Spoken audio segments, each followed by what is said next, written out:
Shalom, selamat pagi Bapak Ibu Saudara yang dikasihi Tuhan Yesus. Salam sejahtera buat kita semua dimanapun berada. Saya kembali mengajak Bapak Ibu Saudara untuk bersaat teduh dan berdoa dalam renungan penuntun kehidupan setiap hari. Kiranya damai sejahtera dan sukacita oleh Roh Kudus melimpah dalam hati dan kehidupan kita semua. Tema firman Tuhan pagi hari ini berjudul Biji Mata Tuhan.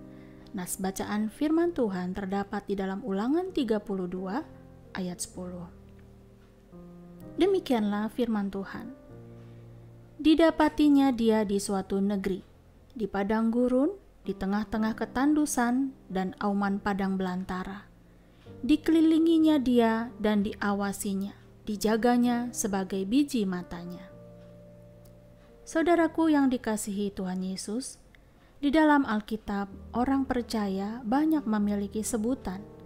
Di antaranya kita disebut garam dan terang dunia. Kita juga disebut sebagai surat Kristus yang terbuka. Hal ini berkaitan dengan panggilan kita sebagai saksi Kristus. Kita juga disebut sebagai mempelai Tuhan, sebuah ungkapan untuk gereja Tuhan yang kelak akan diangkat Tuhan pada waktu kedatangannya. Kita juga disebut sebagai biji matanya Allah, sebuah ungkapan bahwa kita adalah orang-orang yang dicintai Tuhan. Mengapa istilah sebagai biji mata Tuhan menjadi begitu penting? Pertama, memberi pengertian bahwa kita dijaga, diperhatikan, dilindungi oleh Tuhan. Kita mengerti bahwa biji mata berhubungan dengan panca indera yang sangat penting. Sebab kalau mata sampai tidak berfungsi untuk melihat, maka seluruh tubuh mengalami masalah.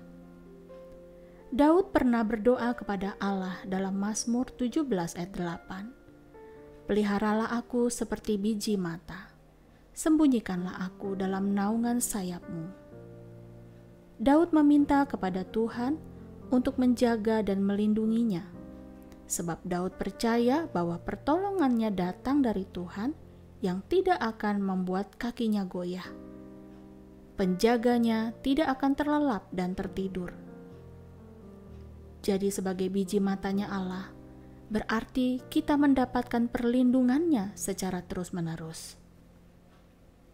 Kedua, memberi pengertian bahwa Tuhan memperlakukan kita secara istimewa. Seperti ada tertulis, siapa yang menjamah kamu berarti menjamah biji matanya.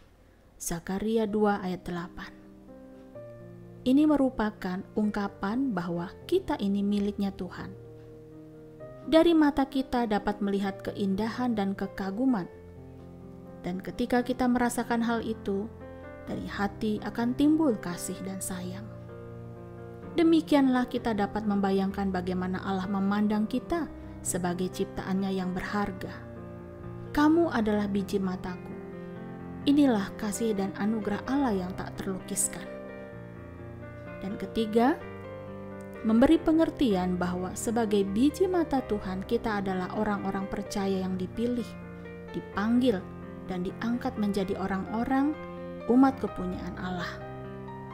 1 Petrus 2 ayat 9-10 berkata, tetapi kamulah bangsa yang terpilih, imamat yang rajani, bangsa yang kudus, umat kepunyaan Allah sendiri, supaya kamu memberitakan perbuatan-perbuatan yang besar dari Dia, yang telah memanggil kamu keluar dari kegelapan kepada terangnya yang ajaib.